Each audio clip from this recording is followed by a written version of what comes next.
ہم کریں گے ہر مظلوم کی حمایت۔ بسم اللہ الرحمن الرحیم۔ السلام علیکم، میں ہوں حرین فاطمہ اور آپ دیکھ رہے ہیں حمایتی news HD channel.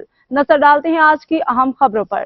Karachi deputy commissioner Malir کو گمراہ کرتے ہوئے ریلوے پاکستان کی جانب سے پرائیویٹ فرم کو لیز پہ فراہم کی گئی اراضی پہ اسسٹنٹ کمشنر ابراہیم حیدری چڑھ دوڑے۔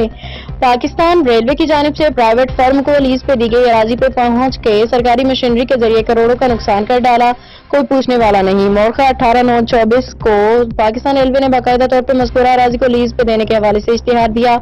موقع 21/12/24 کو باقاعدہ طور پر پاکستان ریلوے سرکولر کراچی نے ڈپٹی کمشنر ملیر کو مذکورہ اراضی سے متعلق مراسلہ ارسال کیا، جو کہ ریکارڈ پہ موجود۔ موقع 30/10/24 کو پاکستان ریلوے کی جانب سے مذکورہ اراضی کی بولی پرائیویٹ فرم کی جانب سے قبول کی گئی۔ موقع 25/11/24 کو پاکستان ریلوے کی جانب سے مذکورہ اراضی کا قبضہ پرائیویٹ فرم کے حوالے کیا گیا۔ ڈپٹی کمشنر ملیر اور اسسٹنٹ کمشنر کی ٹیم نے مذکورہ اراضی کو شاہ لطیف ٹاؤن سیکٹر A16 کے قریب ریونیو ڈپارٹمنٹ کی اراضی قرار دے دیا۔ امروز ڈپٹی کمشنر ملیر کی ٹیم نے اسسٹنٹ کمشنر ابراہیم حیدری کی موجودگی میں مذکورہ اراضی پہ چڑھائی کر دی، پرائیویٹ فرم کا کروڑوں روپے کا نقصان کر دیا۔ تحفیدار کی مدعیت میں تھانہ شاہ لطیف ٹاؤن میں مقدمہ درج 541/25 درج کر دیا گیا۔ محبوب علی سمو کی رپورٹ۔